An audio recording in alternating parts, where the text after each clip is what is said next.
Dear students, നമ്മളിനി relative density എന്നൊരു ടോപ്പിക്കാണ് ഡിസ്കസ് ചെയ്യാൻ പോകുന്നത് അല്ലേ. നമ്മൾ അതിനു മുമ്പ് കുറച്ച് പ്രോബ്ലംസ് ചെയ്തിരുന്നു. ഈ ക്ലാസ്സുകളൊക്കെ കണ്ടിട്ടില്ലെങ്കിൽ ഒന്ന് കണ്ടിട്ട് വാ കേട്ടോ. എന്നിട്ട് നമുക്ക് ഈ റിലേറ്റീവ് ഡെൻസിറ്റി പഠിക്കാം. ഓക്കെ, സിമ്പിൾ ആണ്, ടോപ്പിക് സിമ്പിൾ ആണ്, നമുക്ക് എളുപ്പത്തിൽ പഠിക്കാം.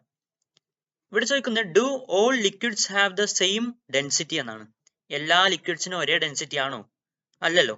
വെള്ളം, അതായത് വാട്ടറിന് ഡെൻസിറ്റി, ഓയിലിന് വേറെ ഡെൻസിറ്റി ആയിരിക്കും അല്ലേ. നമ്മൾ ഇതിനു മുമ്പ് പഠിച്ചിട്ടുണ്ടല്ലോ ക്ലാസ്സിൽ. Density is equal to mass by volume ആണെന്ന് നമുക്കറിയാം അല്ലെ. Density is equal to mass by volume ആണ് അല്ലെ. യൂണിറ്റ് ഓഫ് ഡെൻസിറ്റി എന്താണ് unit of density? That is kilogram per metre cube ആണ് യൂണിറ്റ് ഓഫ് ഡെൻസിറ്റി, ഡെൻസിറ്റിയുടെ യൂണിറ്റ്. ഓക്കെ, പക്ഷേ relative density എന്ന ടോപ്പിക്കാണ് പഠിക്കുന്നത്. റിലേറ്റീവ് ഡെൻസിറ്റിയുടെ യൂണിറ്റ് അല്ല ഈ പറഞ്ഞത്. റിലേറ്റീവ് ഡെൻസിറ്റിക്ക് യൂണിറ്റ് ഇല്ല. ഓക്കെ, അത് നമ്മൾ പഠിക്കും ഇപ്പോൾ. സോ നമ്മളിവിടെ 4 ലിക്വിഡ്സിന്റെ നെയിംസ് കൊടുത്തിട്ടുണ്ട് അല്ലെ. എന്തൊക്കെയാണ് അത്? Kerosene, coconut oil, glycerin, saturated salt water എന്നീ ലിക്വിഡ്സിന്റെ പേരുകളാണ് കൊടുത്തിട്ടുള്ളത്. അപ്പൊ ഇതില് comparing with the density of water and complete the table എന്ന് പറഞ്ഞിട്ട്, അതായത് ഇവയിൽ ഏതൊക്കെയാണ് ഡെൻസർ ദാൻ വാട്ടർ, വെള്ളത്തിനേക്കാൾ ഡെൻസിറ്റി ഉള്ളത് ഏതൊക്കെയാണ്, ലെസ് ഡെൻസ് ദാൻ വാട്ടർ, വെള്ളത്തിനേക്കാൾ ഡെൻസിറ്റി കുറഞ്ഞത് ഏതൊക്കെയാണെന്ന് പട്ടികപ്പെടുത്താൻ പറഞ്ഞിട്ടുണ്ട് അല്ലെ. ഈ കെറോസിൻ, കോക്കനട്ട് ഓയിൽ എന്നിവ വെള്ളത്തിനേക്കാളും ഡെൻസിറ്റി കുറഞ്ഞതാണ്. അത് ഇവിടെ വരും അല്ലെ, kerosene, coconut oil. Denser than water, glycerin, saturated salt water എന്നിവ ഡെൻസർ ദാൻ വാട്ടർ ആണ്. ഓക്കെ, അപ്പൊ നിങ്ങൾ ഇങ്ങനെ കംപ്ലീറ്റ് ചെയ്താൽ മതി. അടുത്തായിട്ട് നിങ്ങൾ പഠിക്കേണ്ടത് the density of water is 1000 kilogram per metre cube. Okay, ഇത് നിങ്ങൾ അങ്ങനെ പഠിക്കണം. എന്താണ് എളുപ്പം പഠിക്കാൻ അല്ലെ. 1000 ആണ്. യൂണിറ്റോ kilogram per metre cube. Okay, നമുക്ക് ഏതൊരു ലിക്വിഡ്സിന്റെ ഏതെങ്കിലും ഒരു പദാർത്ഥത്തിന്റെ, ഏതെങ്കിലും സബ്സ്റ്റൻസിന്റെ ഡെൻസിറ്റി വാട്ടറിന്റെ ഡെൻസിറ്റിയുമായിട്ട് കമ്പയർ ചെയ്ത് പറയാം. അതിനാണ് ഇത് പറഞ്ഞത് റിലേറ്റീവ് ഡെൻസിറ്റി എന്ന് പറയുന്നത്. എന്താണ്? ഡെൻസിറ്റി ആണ്. ഇത് എങ്ങനെ പറയുന്നതാണ്? വാട്ടറിന്റെ ഡെൻസിറ്റിയുമായിട്ട് കമ്പയർ ചെയ്ത് പറയുന്നത്. ഓക്കെ, ഏതെങ്കിലും ഒരു ലിക്വിഡിന്റെ ഡെൻസിറ്റി 2000 ആണെന്ന് വിചാരിച്ചോ. എത്രയാണ്? 2000 കിലോഗ്രാം പെർ മീറ്റർ ക്യൂബ് ആണെന്ന് വിചാരിച്ചു. നമുക്ക് എന്ത് പറയാം? വാട്ടറിന്റെ ഡെൻസിറ്റിയുടെ 2 മടങ്ങാന്ന് പറയാം അല്ലെ. അപ്പൊ 2 കിട്ടും അല്ലെ. ഇതാണ് റിലേറ്റീവ് ഡെൻസിറ്റി പറയുന്നത്. മനസ്സിലായല്ലോ? അതാണ് ഇവിടെ പറഞ്ഞിട്ടുള്ളത്. Relative density of a substance indicates how many times the density of the substance is to the density of water. എന്ന് വെച്ചാൽ ഇൻഡിക്കേറ്റ്സ് ഹൗ മെനി ടൈംസ്, എത്ര മടങ്ങാണ്, the density of the substance, ആ സബ്സ്റ്റൻസിന്റെ density, is to the density of water, അതായത് വാട്ടറിന്റെ ഡെൻസിറ്റിയുമായിട്ട് compare ചെയ്യുമ്പോൾ ഇതിന്റെ ഡെൻസിറ്റി എത്ര മടങ്ങാണ്, ഹൗ മെനി ടൈംസ്. അതാണ് റിലേറ്റീവ് ഡെൻസിറ്റി പറയുന്നത്. അപ്പൊ ഈ റിലേറ്റീവ് ഡെൻസിറ്റി എന്താണെന്ന് വെച്ചാൽ നിങ്ങൾ ഇവിടെ ഈ യെല്ലോ കളറിൽ ഹൈലൈറ്റ് ചെയ്ത് എഴുതണം. ഇക്വേഷൻ കൂടി എഴുതണം. Relative density is equal to, മുകളിൽ എന്താണ്? Density of the substance, okay, divided by density of water. Okay, അടിയിൽ എന്താണ്? ഡെൻസിറ്റി ഓഫ് വാട്ടർ ആണ്. മുകളിൽ ഡെൻസിറ്റി ഓഫ് ദ സബ്സ്റ്റൻസ്, ഏത് സബ്സ്റ്റൻസ് ആണോ തന്നത് അതിന്റെ ഡെൻസിറ്റി. കെറോസിൻ ആണെങ്കിൽ, അതായത് മണ്ണെണ്ണ ആണെങ്കിൽ മുകളിൽ എന്ത് വരും? ഡെൻസിറ്റി ഓഫ് സബ്സ്റ്റൻസ്, അതായത് കെറോസിൻ ആണ് ഇവിടെ സബ്സ്റ്റൻസ് ആയിട്ട് എടുക്കുന്നത്. അതായത് ഡെൻസിറ്റി ഓഫ് കെറോസിൻ മുകളിൽ വരും. അടിയിൽ ഡെൻസിറ്റി ഓഫ് വാട്ടർ തന്നെയാണ്. മനസ്സിലായല്ലോ? ഇനി density of water and kerosene are 1000 kilogram per metre cube and 810 kilogram per metre cube തന്നിട്ടുണ്ട് അല്ലെ. 810 കിലോഗ്രാം പെർ മീറ്റർ ക്യൂബ് തന്നിട്ടുണ്ട്. എന്തൊക്കെ കിട്ടി? ഡെൻസിറ്റി ഓഫ് വാട്ടർ കിട്ടി 1000 കിലോഗ്രാം പെർ മീറ്റർ ക്യൂബ് ആണ്. ആൻഡ് കെറോസിൻ എന്ന് പറഞ്ഞത് 810 കിലോഗ്രാം പെർ മീറ്റർ ക്യൂബ് ആണ്. അങ്ങനെയാണ് നമുക്ക് റിലേറ്റീവ് ഡെൻസിറ്റി കണ്ടുപിടിക്കാം. എന്തിന്റെ? കെറോസിന്റെ റിലേറ്റീവ് ഡെൻസിറ്റി കണ്ടുപിടിക്കാം. നമ്മൾ ഇക്വേഷൻ പഠിച്ചിട്ടുണ്ടല്ലേ. മുകളിൽ എന്താണ്? ഡെൻസിറ്റി ഓഫ് സബ്സ്റ്റൻസ് ആണ്, താഴെ ഡെൻസിറ്റി ഓഫ് വാട്ടർ. മുകളിൽ ഡെൻസിറ്റി ഓഫ് സബ്സ്റ്റൻസ് എന്താണ്? കെറോസിൻ ആണ് അല്ലേ. അപ്പൊ ഡെൻസിറ്റി ഓഫ് കെറോസിൻ എഴുതി മുകളിൽ. താഴെ മാറില്ല, താഴെ എന്താണ്? ഡെൻസിറ്റി ഓഫ് വാട്ടർ തന്നെയാണ്.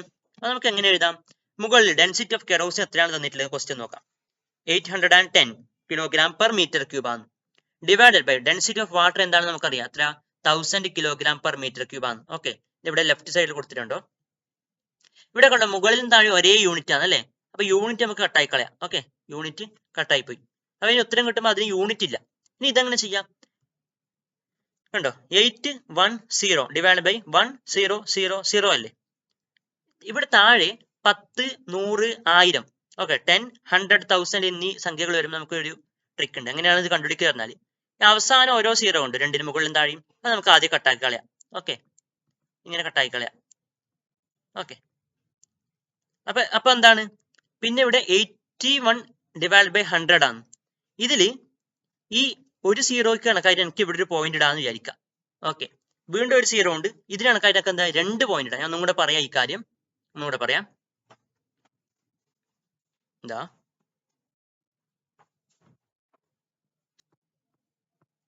നോക്കുക, ഇങ്ങനെയാണ് ഉള്ളത്. മുകളിലും താഴെ ഒരേ യൂണിറ്റ് ആയതുകൊണ്ട് യൂണിറ്റ് കട്ടായി പോയി. പിന്നെ യൂണിറ്റ് ഇല്ല. പിന്നെ ഇവിടെ സീറോ ലാസ്റ്റ് ഉണ്ട്, ഇവിടെ ഒരു സീറോ ലാസ്റ്റ് ഉണ്ട്. ഈ സീറോ എനിക്ക് ഇവിടെ ഇങ്ങനെ കട്ടായി കളയാം. ഓക്കെ, പിന്നെ എന്താണ് മുകളിൽ 81 അല്ലേ ഉള്ളത്? ആ 81 ഞാൻ ഇവിടെ എഴുതി അയച്ചു. ഓക്കെ, 81 ഇവിടെ എഴുതി. പിന്നെ അടിയിൽ എന്താണുള്ളത്? 2 പൂജ്യമുള്ള സംഖ്യയാണ്. ഈ അടിയിൽ ഒരു പൂജ്യം മാത്രമേ ഉണ്ടായിരുന്നുള്ളൂ എങ്കിൽ എനിക്കിവിടെ ഈ ഒരു സംഖ്യ കഴിഞ്ഞിട്ട് എനിക്ക് ഇവിടെ ഒരു പോയിന്റ് ഇടാമായിരുന്നു. പക്ഷെ ഇവിടെ 2 പൂജ്യം ഉണ്ട്. അതുകൊണ്ട് ഞാൻ എന്താണ് ഇവിടുന്ന് 2 സംഖ്യ കഴിഞ്ഞിട്ടാണ് ഞാൻ പോയിന്റ് ഇടേണ്ടത്. ഓക്കെ, ഇവിടെ അല്ല, ഇവിടെ 2 സംഖ്യ കഴിഞ്ഞിട്ടാണ് ഞാൻ പോയിന്റ് ഇടേണ്ടത്. ഓക്കെ, അപ്പൊ അങ്ങനെ നമുക്ക് കിട്ടിയ 2 സംഖ്യ കഴിഞ്ഞിട്ട് പോയിന്റ് ഇട്ടപ്പോ 81 അല്ലെ, 0.81 എന്ന് തോന്നുന്നു. ഈ പോയിന്റിന് മുമ്പിൽ ഒരു സീറോ നമുക്ക് ഇട്ട് കൊടുക്കാം. ഓക്കെ, അപ്പൊ ഉത്തരം എത്രയാണ്? 0.81. അതാണ് നമുക്ക് ഇതിന്റെ റിലേറ്റീവ് ഡെൻസിറ്റി കിട്ടിയത്. ഇവിടെ കണ്ടോ, ഇതേ കാര്യം ഇവിടെ ചെയ്തിട്ടില്ലേ? എത്രയാണ്? 0.81. ഒരു സീറോ കൂടി ഉണ്ട്, സാരമില്ല. ഓക്കെ, ഈ പോയിന്റിന് ശേഷം ലാസ്റ്റ് വരുന്ന സീറോ എഴുതുന്ന നിർബന്ധമില്ല. ഇവിടെ എത്ര കിട്ടി? 0.81 ഉത്തരം കിട്ടി, അല്ലെങ്കിൽ 0.810. കാര്യം മനസ്സിലായല്ലോ? 810 എന്ന് മാത്രം നിങ്ങൾ ആദ്യം എഴുതാം. ഇതേപോലെ 810 ആദ്യം നിങ്ങൾ എഴുതി, ഇത്ര മാത്രം എഴുതി അയച്ചു. എന്നിട്ട് ഇവിടെ അടിയിൽ എത്ര പൂജ്യം ഉണ്ട് നോക്കി? 1, 2, 3 പൂജ്യം ഉണ്ട്. അതുകൊണ്ട് ഞാനിവിടെ 1, 2, 3 സംഖ്യ കഴിഞ്ഞിട്ട് ഒരു പോയിന്റ് ഇട്ടു. എന്നിട്ട് മുമ്പിൽ ഒരു പൂജ്യം കൂടി ഇട്ട് കൊടുത്തു. മനസ്സിലായല്ലോ? ഓക്കെ, ഇതാണ് ഇവിടെ പറഞ്ഞില്ലേ, note that relative density has no unit. ആരെങ്കിലും നിങ്ങളോട് what is the unit of relative density എന്ന് ചോദിച്ചാൽ നിങ്ങൾ പറയണം ഇറ്റ് ഹാസ് നോ യൂണിറ്റ്. അല്ലെ, മുകളിലും താഴെ ഒരേ യൂണിറ്റ് ആണ്, അതുകൊണ്ട് അത് കട്ടായി പോയി. അപ്പൊ ഉത്തരം കിട്ടുമ്പോൾ അതിന് യൂണിറ്റ് ഇല്ല. Next question is the density of copper is 8900 kilogram per metre cube. എന്താണ് ഡെൻസിറ്റി ഓഫ് കോപ്പർ? കോപ്പർ എന്ന സബ്സ്റ്റൻസിന്റെ ഡെൻസിറ്റി തന്നിട്ടുണ്ട്. ഓക്കെ, ഇതിന്റെ റിലേറ്റീവ് ഡെൻസിറ്റി കണ്ടുപിടിക്കണം എന്നാണ്. അപ്പൊ relative density is equal to എന്താണ്? Density of the substance divided by density of water ആണ്. ഡെൻസിറ്റി ഓഫ് സബ്സ്റ്റൻസ് മുകളിൽ എഴുതി കണ്ടോ, ഇവിടെ നോക്കിയോ, ലെഫ്റ്റ് സൈഡിൽ ഡെൻസിറ്റി ഓഫ് സബ്സ്റ്റൻസ് മുകളിൽ എഴുതി. ഡെൻസിറ്റി ഓഫ് കോപ്പർ ആണ് 8900 കിലോഗ്രാം പെർ മീറ്റർ ക്യൂബ് എന്ന് മുകളിൽ എഴുതി. Divided by density of water ആണ് റിലേറ്റീവ് ഡെൻസിറ്റി കാണേണ്ട ഇക്വേഷൻ. ഇത് ചെയ്താൽ കണ്ടോ, മുകളിൽ ഒരു പൂജ്യം, താഴെ ഒരു പൂജ്യം, കട്ടായി പോയി. വീണ്ടും ഒരു പൂജ്യം ഉണ്ട്, അതും കട്ടായി പോയി. പിന്നെന്താണ് ബാക്കിയുള്ളത്? 89 അല്ലേ. പിന്നെ അടിയിൽ എത്ര പൂജ്യം ഉണ്ട്? ഇനി ബാക്കി ഒരു പൂജ്യം. അതുകൊണ്ട് ഞങ്ങൾക്ക് ഇവിടെ ഒരു സംഖ്യ കഴിഞ്ഞിട്ട് ഇവിടെ ഒരു പോയിന്റ് ഇട്ട് കൊടുക്കാം. ഉത്തരം എത്രയാണ്? 8.9 ആണ് ഉത്തരം. ഓക്കെ, അപ്പൊ റിലേറ്റീവ് ഡെൻസിറ്റി ഓഫ് കോപ്പർ എന്താണ്? 8.9 കിട്ടി. യൂണിറ്റ് വേണോ? യൂണിറ്റ് വേണ്ട. ഓക്കെ, 8.9 കിട്ടി. 8.9. Okay, next question is what is the density of mercury if it's relative density is 13.6 എന്നാണ്. ഇവിടെ എന്താണ് തന്നിട്ടുള്ളത്? മെർക്കുറിയുടെ റിലേറ്റീവ് ഡെൻസിറ്റി ആണ് ഇവിടെ തന്നിട്ടുള്ളത്. അല്ലെ, മെർക്കുറിയുടെ റിലേറ്റീവ് ഡെൻസിറ്റി ആണ് കണ്ടുപിടിക്കാൻ തന്നിട്ടുള്ളത്. കാണേണ്ടത് എന്താണ്? അതിന്റെ ഡെൻസിറ്റി ആണ് കണ്ടുപിടിക്കേണ്ടത്. ചോദ്യത്തിൽ ചെറിയ പ്രത്യേകത ഉണ്ട്. അല്ലെ, ലെഫ്റ്റ് സൈഡിൽ കൊടുത്തുണ്ടോ, ഇവിടെ കൊടുത്തുണ്ടോ, റിലേറ്റീവ് ഡെൻസിറ്റി തന്നിട്ടുണ്ട് 13.6. ശരിക്കും ഈ റിലേറ്റീവ് ഡെൻസിറ്റി പറഞ്ഞാൽ എന്താണ്? Density of substance divided by density of water ആണ്. ഡെൻസിറ്റി ഓഫ് സബ്സ്റ്റൻസ്, അതായത് ഡെൻസിറ്റി ഓഫ് മെർക്കുറി നമുക്ക് അറിയാത്തതുകൊണ്ട് മുകളിൽ എക്സ് എഴുതി. അപ്പൊ x divided by 1000 is equal to 13.6. X അറിയില്ല, അത് കണ്ടുപിടിക്കണമെങ്കിൽ എനിക്കിവിടെ ഡിവൈഡഡ് ബൈ 1000 ഉണ്ടോ, ഇതിനാ ഈ ഈക്വൽ ടു സിമ്പിളിന് ഇപ്പുറത്തേക്ക് ഇടാം. അങ്ങനെ ഇട്ടാൽ ഇവിടെ എക്സ് മാത്രമല്ലേ ലെഫ്റ്റ് സൈഡിലുള്ളൂ. അപ്പൊ 13.6 ഇവിടെ ഡിവൈഡഡ് ബൈ 1000 ആയിരുന്നു. അപ്പൊ ഇവിടെ മൾട്ടിപ്ലൈ ബൈ 1000 വന്നു. അല്ലെ, ഇവിടെ ഒരു പൂജ്യത്തിന് കറസ്പോണ്ടിങ് ആയിട്ട് എനിക്ക് പോയിന്റ് ഇവിടുന്ന് ഒഴിവാക്കാം. അല്ലെ, അപ്പൊ അങ്ങനെ ഇവിടെ ഈ പോയിന്റ് ഒരു സംഖ്യക്ക് ഇപ്പുറത്തേക്ക് ഇട്ട് കൊടുക്കാം. അപ്പൊ എന്ത് കിട്ടും? 136 കിട്ടി. പിന്നെ ഇവിടെ 2 പൂജ്യം കൂടി ഇല്ലേ, അപ്പൊ എനിക്ക് ആ 2 പൂജ്യം എക്സ്ട്രാ ഇട്ട് കൊടുക്കണം ഇവിടെ. അപ്പൊ എന്താ ഉത്തരം കിട്ടി? മനസ്സിലായല്ലോ? 13,600 കിലോഗ്രാം പെർ മീറ്റർ ക്യൂബ് എന്ന് കിട്ടി ഉത്തരം. ഓക്കെ, അതാണ് ഇതിന് ഉത്തരമാണ്. ഡെൻസിറ്റി ഓഫ് മെർക്കുറിയാണ് നമ്മളിപ്പോൾ കണ്ടുപിടിച്ചത്. നെക്സ്റ്റ് ഇവിടെ ചോദിച്ചിട്ടുള്ളത് how can we find the relative density of substances എന്നാണ്. ഓക്കെ, ഈ റിലേറ്റീവ് ഡെൻസിറ്റി കണ്ടുപിടിക്കുന്ന ഇക്വേഷൻ പഠിച്ചത്. ഇനി ഇതിന്റെ സബ്സ്റ്റൻസിന്റെ റിലേറ്റീവ് ഡെൻസിറ്റി കണ്ടുപിടിക്കാൻ വേണ്ടി ഒരു ഉപകരണമുണ്ട്, ലിക്വിഡ്സിന്റെ ഒക്കെ റിലേറ്റീവ് ഡെൻസിറ്റി കണ്ടുപിടിക്കാൻ വേണ്ടിയിട്ട്. അതിനാണ് ഹൈഡ്രോമീറ്റർ എന്ന് പറയുന്നത്. ഓക്കെ, ഈ ഹൈഡ്രോമീറ്റർ എന്ന് പറയുന്നത് പ്രിൻസിപ്പിൾ ഓഫ് ഫ്ലോട്ടേഷൻ പഠിച്ചിട്ടുണ്ട് കഴിഞ്ഞ ക്ലാസ്സിൽ. പ്രിൻസിപ്പിൾ ഓഫ് ഫ്ലോട്ടേഷൻ, ഇതിന്റെ അടിസ്ഥാനത്തിൽ പ്രവർത്തിക്കുന്ന ഒരു ഉപകരണമാണിത് ഹൈഡ്രോമീറ്റർ. ഓക്കെ, ഹൈഡ്രോമീറ്റർ എന്ന് പറയുന്നത് ഇസ് എ ഡിവൈസ്. ഹൈഡ്രോമീറ്റർ ചിത്രം കൊടുത്തിട്ടുണ്ട്. ഹൈഡ്രോമീറ്ററിന്റെ കൊടുത്തില്ല. Hydrometer is a device. എന്തിനു ഉപയോഗിക്കുന്നത്? Used to measure the relative density of liquids. Okay, എന്താണ്? ലിക്വിഡ്സിന്റെ റിലേറ്റീവ് ഡെൻസിറ്റി അളക്കുന്ന ഒരു ഉപകരണമാണ് ഹൈഡ്രോമീറ്റർ. ഹൈഡ്രോമീറ്ററിന്റെ പ്രിൻസിപ്പിൾ എന്താണെന്ന് വെച്ചാൽ എന്ത് പറയും? പ്രിൻസിപ്പിൾ ഓഫ് ഫ്ലോട്ടേഷൻ എന്ന് പറയണം. ഓക്കെ, ഇത് റിലേറ്റീവ് ഡെൻസിറ്റി അളക്കുന്നതാന്ന് പറഞ്ഞല്ലോ. അങ്ങനെയാണെങ്കിൽ ചോദ്യം, what is the reading of hydrometer in water എന്നാണ് ചോദ്യം. What is the reading of hydrometer in water?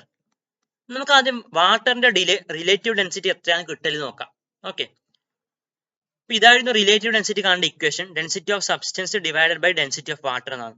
അപ്പൊ അങ്ങനെയാണെങ്കിൽ വാട്ടറിന്റെ റിലേറ്റീവ് ഡെൻസിറ്റി നോക്കുമ്പോൾ ഡെൻസിറ്റി ഓഫ് സബ്സ്റ്റൻസ് പറഞ്ഞാൽ എന്താണ്? സബ്സ്റ്റൻസ് വാട്ടർ തന്നെയല്ലേ. അപ്പൊ എത്രയാണ്? ഡെൻസിറ്റി ഓഫ് വാട്ടർ തന്നെ മുകളിൽ വരും. എത്രയാണ്? 1000 അല്ലെ? 1000 വരും. ഓക്കെ, അപ്പൊ എന്താണ്? റിലേറ്റീവ് ഡെൻസിറ്റി ഓഫ് വാട്ടർ കണ്ടുപിടിക്കുമ്പോൾ ഡെൻസിറ്റി ഓഫ് സബ്സ്റ്റൻസ് പറഞ്ഞാൽ വാട്ടറിന്റെ ഡെൻസിറ്റി തന്നെയാണ്. 1000 kg/m³ ആണ്. അടിയിൽ എപ്പോഴും ഡെൻസിറ്റി ഓഫ് വാട്ടർ തന്നെയാണ് വരുന്നത്. അപ്പൊ അടിയിലും 1000 വരും. 1000 ഡിവൈഡ് ബൈ 1000 എങ്ങനെ കണ്ടുപിടിക്കാം എന്ന് വെച്ചാൽ 1000ൽ എത്ര 1000 ഉണ്ട് എന്നാണ്. അത്രയാണ് 1 അല്ലേ. അപ്പൊ അങ്ങനെയാണെങ്കിൽ relative density of water is equal to 1 എന്ന് പറയാലോ. അതാണ് ഇവിടെ ചോദിച്ചിട്ടുള്ള ഉത്തരം. What is the reading